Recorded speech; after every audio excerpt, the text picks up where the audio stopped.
家好，我是 Lina，非常荣幸在这里能跟大家相遇。我是一名一本不正经的趋势研究人，做过很多有趣的事，有写书，出版过一本叫《关于未来的提问》的书，又做展，发起了倡导多样化和包容性的反面行为艺术展。我还做播客、专栏，发布研究报告，也跟大学一起发起研究课题。所以做的事情真的有点多，但我今天真的特别想跟大家分享的是年轻时的一段职业经历。那个时候我在做跨文化研究和创新咨询，会带着来自不同国家的伙伴上山下乡去理解中国的文化，然后也会收到一些很有趣的问题。他们会问 ：Lina， 中国的离婚率这么高，为什么人们身旁看不到数量庞大的单亲妈妈？为什么在一个家庭文化这么深厚的地方，会存在家庭主妇羞耻？为什么这么多优秀的女性描绘的理想女性的范本，是各方面都完美的超级女性呢？这些问题我那时并没有想过，但都是非常好的问题。可能在局外人的视角，会看到一些有趣的现象。他们就好像房间里的大象，一直在那里，却被视而不见，避而不谈。于是我开始反思，为什么一些女性做出了对的选择，却要因此感到不安、感到羞耻？为什么关于理想女性的定义，还仍然是非常单一的，而且是绝对化的？而大家口中的超级女性，究竟是那个应该对得起外在期待的存在，还是更应该对得起自己？带着这样的问题和疑惑，后来我也做了职业转型，有了新的人生理想和选择。最近我跟朋友策划了一个纪录片，叫《了不起的她》，是想启发女性去更多的思考自己想要什么样的人生。我们刚采访完第一位女性，她叫丫丫。丫丫真的很了不起，她为了帮助自闭症的女儿，在重庆开了一间自闭症学校，还同时帮好几所小学去关怀特殊的儿童。所以7×24小时，她是很多孩子的妈妈。在采访的时候，我问她：“你是谁？”她说：“我是一名妈妈。”无论我问多少遍，她依然会说：“我是一名妈妈。”于是我试着请她从妈妈这个角色里跳出来，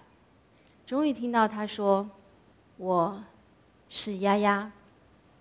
是一个会去原谅这个世界不公平的人，像一只藤蔓缠绕生长，但我其实是一个天真任性的孩子。”丫丫是女儿眼里全世界最了不起的妈妈，也是她身边所有人眼中的超级女性，但就是不是她眼中属于她自己的天真任性的孩子。我们在做女性研究的时候，总会发现，女性总是比男性更容易去在意到自己的外在身份和责任，而更少去思考自己究竟想要成为怎样的人。所以在研究的时候，我们常会放这样的一张图，左边是传统的角色和期待，右边是现代性的一面。我们知道这两边从来都没有很好的平衡过。而在定义理想女性的时候，虽然我们也都知道传统面跟现代面之间有非常大的交汇、冲突、拉扯，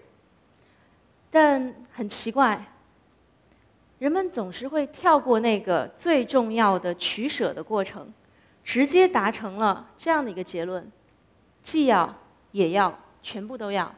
既要也要，全部都要。这是一个完美的超级女性。这个结论一点也不公平客观，它甚至有些畸形，但它却成为了一种共识。今天我们可以看到，在媒体上有各种各样的声音，勾勒着这样完美的超级女性，不断的告诉女性，你应该成为一个怎样的完美爱人、完美妈妈、完美打工人、完美上司，你要不断的学习，不断的精进。而超级女性这样的一个相对畸形的定义，真的让女性变得超级的忙，也带来了更多的焦虑。所以女性总是马不停蹄的不断让自己变得越来越优秀。我们能看到几乎所有的知识类分享的活动中，女性观众的比例永远是更高的。就像今天这样，所以谢谢老师统计90%是女性观众。想跟大家分享一个研究，宾夕法尼亚大学做过一个关于大脑连通性的研究，显示女性大脑的左脑和右脑，就是理性脑跟感性脑之间的连接和交互更活跃。它意味着女性有更强的社会认知能力，远高于男性。所以女性是真的在生理上更容易去在意到外在的角色、身份和责任，而更少去顾及自己，也会因为这样，会因为做出一些不符合外在期待的选择，产生更多的不安和羞耻感。所以我们真的要作为女性，尤其要去思考、去探讨现代女性的定义究竟是什么？理想的女性究竟是满足所有期待的完美的超级女性，还是更应该是我们自己想要成为的超级的自己？我们需要重新去探讨这个定义，帮助女性在传统面和现代面的冲突和拉扯中，更好地活出自己想要的人生。尤其是更勇敢地去做出那些可能不被外在看好的选择。一个成熟包容的社会是尊重每个人的选择，帮助每个人活成自己想要的样子。30多年前，社会学家费孝通先生写下了“各美其美，美美与共”的期待，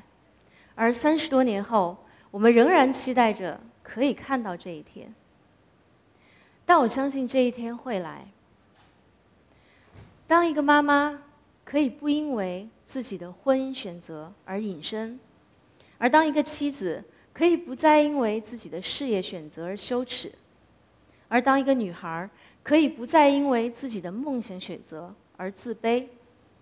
而当我们都可以不再需要成为一个完美的超级女性，我们会不会看到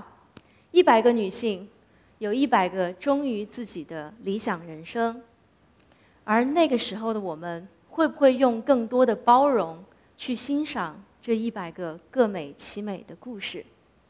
我更想知道，这100个故事里，会不会也有关于你的故事和属于你自己的理想人生？谢谢大家。